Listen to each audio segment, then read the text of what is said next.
Hey guys, welcome to Aparna classes. In this video lecture, I am gonna discuss about metallic properties. In previous classes, you have already studied metals are ductile, malleable, possess luster and good conductor of electricity. But in this video lecture, I'll discuss one new property of metal in terms of electrons. So, metals are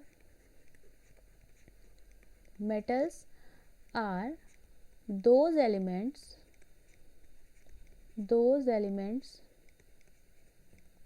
which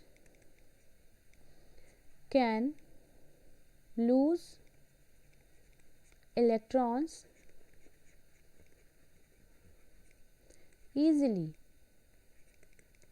यानी कि ऐसे सभी elements जो आसानी से electron lose करके और plus charge gain कर ले, यानी कि केटायंस में चेंज हो जाए, वो कहलाते हैं metals. Let's see this activity. Here the first question is examine elements of the third period and classify them as metals and non metals. तो आपको अच्छे से पता है कि थर्ड पीरियड में एलिमेंट्स आते हैं sodium, magnesium, aluminium, silicon, phosphorus, sulphur, chlorine and organ. कह रहा है on which side of the periodic table do you find the metals. अब इनको क्लासीफाई करिए मेटल्स एंड नॉन मेटल्स में. तो आपको पता है सोडियम की टेंडेंसी होती है +1 फॉर्म करने की, मैग्नीशियम की टेंडेंसी होती है +2 फॉर्म करने की, एल्यूमिनियम की टेंडेंसी होती है +3 फॉर्म करने की, सिलिकॉन पार्टिसिपेशन करता है ना, कोवैलेंसी फॉर्म करता है 4 है इसकी, फॉस्फोरस 3, सल्फर 2 एंड क्लोरीन की 1. बट ये इलेक्ट्रॉन लूज करने की प्रॉपर्टी नहीं रखते हैं, ये इलेक्ट्रॉन गेन करने की टेंडेंसी रखते हैं, फॉस्फोरस, सल्फर और क्लोरीन. ठीक है. बट यहाँ मेटेलिक प्रॉपर्टी हमने क्या लिखा है कि which can lose electrons easily. तो सोडियम, मैग्नीशियम एंड एल्यूमिनियम ये क्या कहलाएंगे आपके मेटल्स, और sodium, magnesium, aluminium are metals. Silicon is metalloid, या इसे आप सेमी मेटल भी कहते हैं. सेमी मेटल, सेमी मतलब हाफ और मेटल मतलब आधा मेटल के जैसा, यानी कि ये मेटल की भी प्रॉपर्टी शो कर सकते हैं और नॉन मेटल्स की भी. और ये कहलाएंगे आपके नॉन मेटल्स बिकॉज इनकी टेंडेंसी इलेक्ट्रॉन्स को गेन करने की होती है. Okay. Next question is on which side of the periodic table do you find the metals. Periodic table के किस साइड में आपको मेटल्स दिख रहे हैं. तो इजीली आप देख सकते हैं ये है आपके लेफ्ट साइड में, तो answer would be left side. Next question is on which side of the periodic table do you find the non metals. So the answer would be right side. Here you can see clearly. देखिए मैंने एक image के through इसको represent किया है. आप देख सकते हैं जो ग्रीन कलर है ये रिप्रेजेंट करता है किसको, मेटल्स को. तो पीरियोडिक टेबल में आपके लेफ्ट साइड में है आपके मेटल्स. फिर ये जो येलो कलर है ये मिड में रखा गया है मेटल और नॉन मेटल के, इसको कहा जाता है सेमी मेटल्स. ये कहलाते हैं आपके मेटलॉइड्स. ये दोनों की प्रॉपर्टी शो करते हैं, इसलिए इनको इनके बीच में रखा गया है. नेक्स्ट है आपका ये ग्रेइश कलर, ये दिख रहा है, ये कहलाता है आपका नॉन मेटल, यानी कि राइट हैंड पे रखा गया है इसको, नॉन मेटल्स को. ठीक है. चलिए let's see the variation of metallic property in periodic table. तो पहले हम चेक करते हैं ग्रुप में एंड पीरियड्स में भी. ठीक है. तो पहले हम देख लेंगे इसको पीरियड्स में, फिर उसके बाद ग्रुप में, इन ग्रुप. तो इन पीरियड जब आप लेफ्ट टू राइट मूव करते हैं तो इसके एग्जांपल ले लेती हूँ मैं. Sodium, magnesium, aluminium, silicon, phosphorus, phosphorus के बाद आ जाएगा आपका सल्फर, सल्फर के बाद क्लोरीन. तो पीरियड में देखिए मैंने अभी लिखा था ना, ये यहाँ इतने थे ये सारे मेटल्स. सिलिकॉन आपका नॉन मेटल था और ये थे आपके सिलिकॉन आपका मेटलॉइड था और ये थे आपके नॉन मेटल्स. तो आप देख सकते हैं लेफ्ट टू राइट जब आप मूव करते हैं तो मेटेलिक प्रॉपर्टी क्या हो रही है, डिक्रीज हो रही है. Okay. In period decreases metallic property because, इसका रीज़न क्या होगा, जैसे देखिए सोडियम का जब आप इलेक्ट्रॉनिक कॉन्फ़िगरेशन लिखेंगे तो 281, मैग्नीशियम के लिए 282, एल्यूमिनियम के लिए 283, सिलिकॉन के लिए 284, फॉस्फोरस के लिए 285, सल्फर के लिए 286 एंड क्लोरीन के लिए 287। आप यहाँ से एक चीज़ नोट कर सकते हैं कि सभी एलिमेंट्स में जो नंबर ऑफ सेल हैं वो 3 ही हैं, KLM। ओके, सिर्फ यहाँ पे चेंजेस क्या आ रहे हैं, नंबर ऑफ इलेक्ट्रॉन्स के। वहाँ वैलेंस सेल में 1 इलेक्ट्रॉन है, यहाँ 2 है, यहाँ 3 है, यहाँ 4 है, मतलब हर बार एक एक इलेक्ट्रॉन बढ़ रहा है। तो जैसे जैसे नंबर ऑफ सेल्स में इलेक्ट्रॉन की संख्या बढ़ती जा रही है, तो देखिए क्या हो रहा है, यहाँ पे है आपका प्लस चार्ज न्यूक्लियस में, जेड इफेक्टिव इसका, ठीक है, और इन सेल में हर बार इलेक्ट्रॉन बढ़ते जा रहे हैं, ठीक है। तो जो जितने नंबर ऑफ इलेक्ट्रॉन होते हैं उतने ही नंबर ऑफ प्रोटॉन्स भी होते हैं किसी भी एटम में। तो इस जेड इफेक्टिव का जो इम्पैक्ट है आपके वैलेंस सेल पे, वो क्या हो रहा है, जेड इफेक्टिव इंक्रीज हो रहा है, क्योंकि नंबर ऑफ इलेक्ट्रॉन्स इंक्रीज हो रहे हैं हर बार, ठीक है। लेकिन इसके न्यूक्लियस से इसकी वैलेंस सेल की डिस्टेंस हर बार सेम है, तो जेड इफेक्टिव का जो इम्पैक्ट है वो क्या हो रहा है, आउटर सेल पे इंक्रीज होता जा रहा है, जिसके कारण इसकी जो अप्रोच है वैलेंस सेल पे वो बढ़ती जा रही है। तो बाद में ये इलेक्ट्रॉन्स को रिलीज करने के बजाय ये दूसरे का इलेक्ट्रॉन गेन करने की टेंडेंसी रखने लगते हैं, ठीक है। इसलिए मेटेलिक प्रॉपर्टी अपनी ख़त्म कर देते हैं और ये नॉन मेटल्स में कन्वर्ट होते जाते हैं, ठीक है।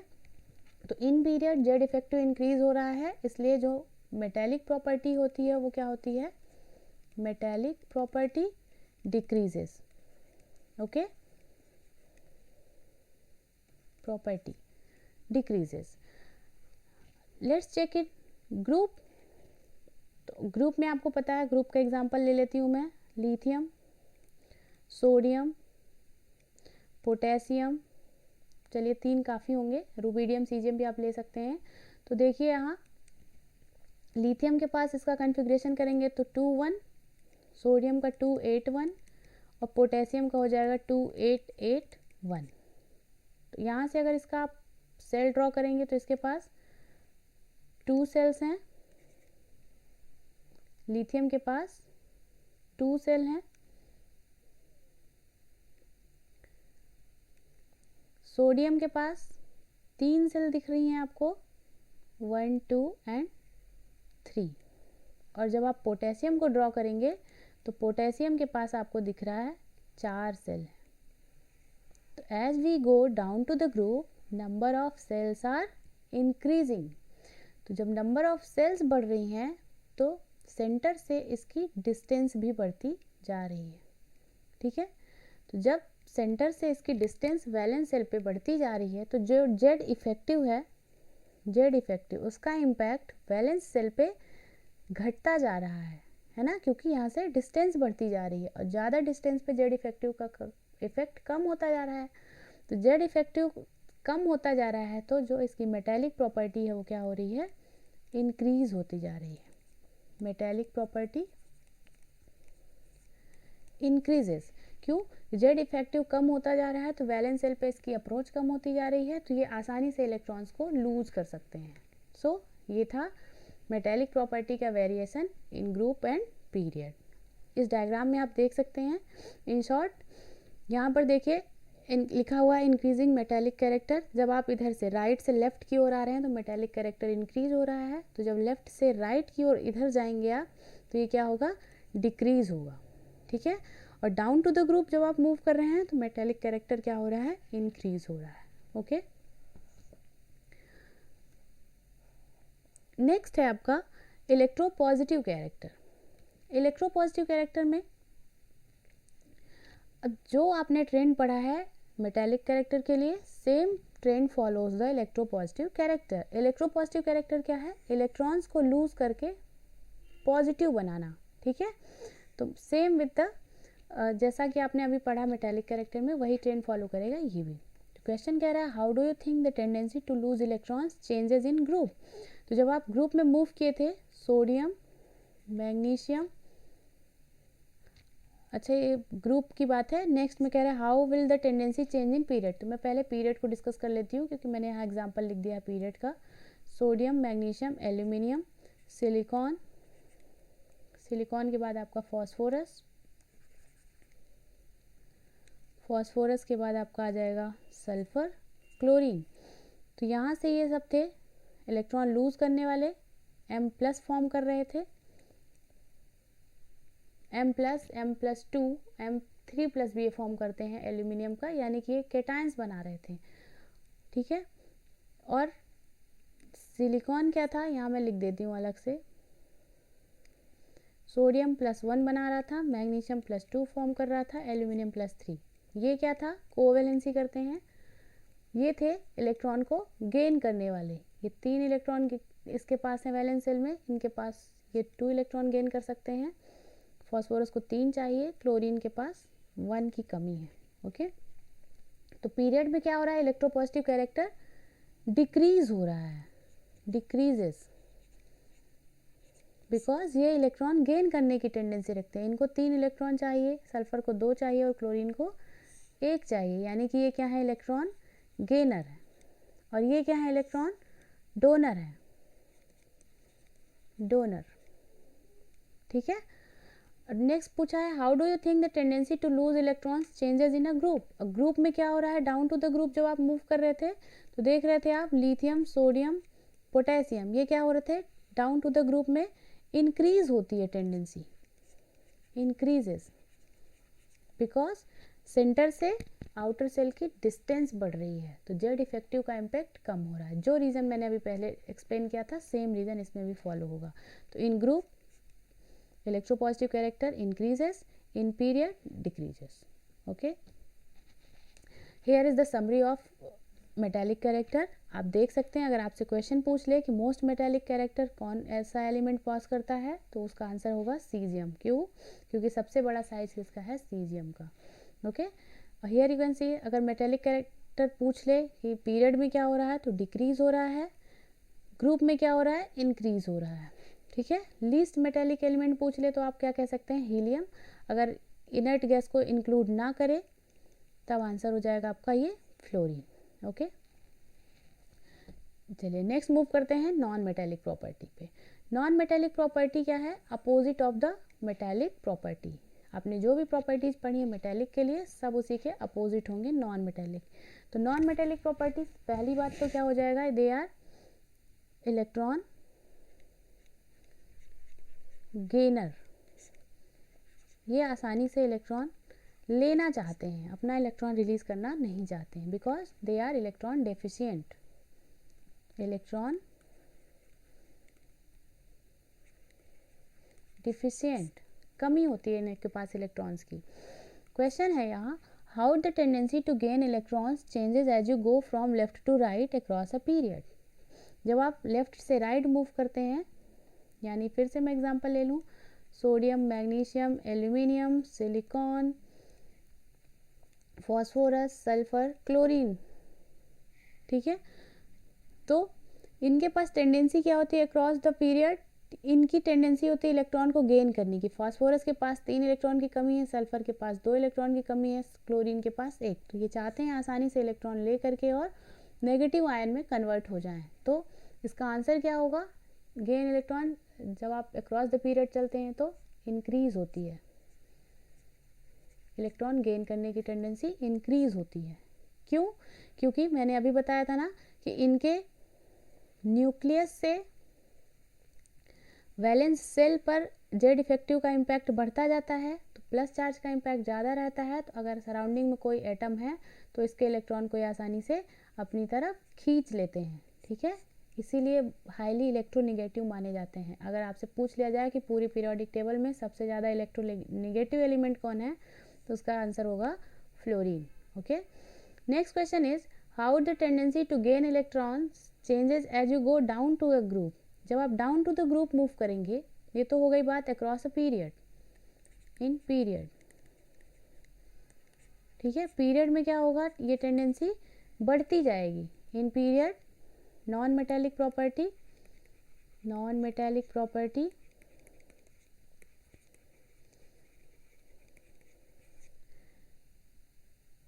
इंक्रीजेस, है ना, ये इंक्रीज होती है,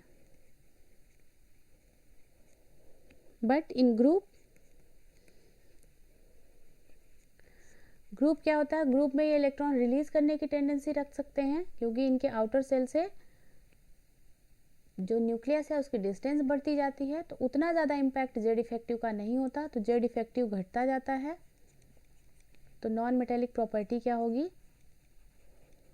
नॉन मेटेलिक प्रॉपर्टी भी डिक्रीज हो जाएगी।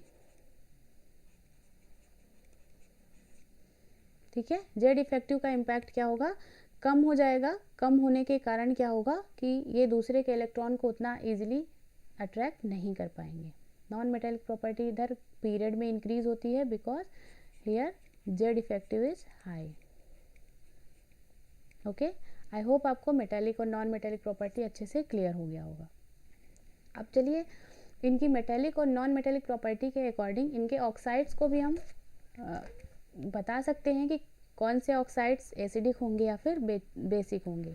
ठीक है, यहाँ आप देख सकते हैं कुछ ऑक्साइड्स के मैंने एग्जाम्पल लिए हैं। अब इसमें से अगर आइडेंटिफाई करना हो कि कौन से एसिडिक होंगे और बेसिक, तो हम इजीली बता सकते हैं कि जो मेटल्स के ऑक्साइड होते हैं वो क्या होते हैं, बेसिक इन नेचर। क्या होते हैं ये, बेसिक इन नेचर। और non metallic oxides are acidic in nature, acidic in nature.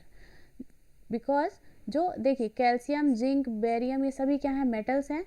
ठीक है, जब इनकी आप वाटर से रिएक्शन कराएंगे तो ये कैल्शियम हाइड्रोक्साइड फॉर्म करेगा कैल्शियम ऑक्साइड वाटर के साथ। इसे ही आप लाइम वाटर के नाम से जानते हैं, लाइम वाटर।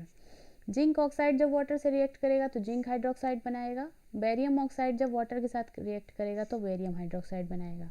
तो ये रिएक्शन करके जब हमने सॉल्यूशन से पीएच टेस्ट किया तो हमने देखा कि इसका पीएच जो है वो 7 से लेस है, और लेस देन 7 पीएच जिसका होता है वो 7 से अबव है, ये कहलाएगा बेसिक इन नेचर।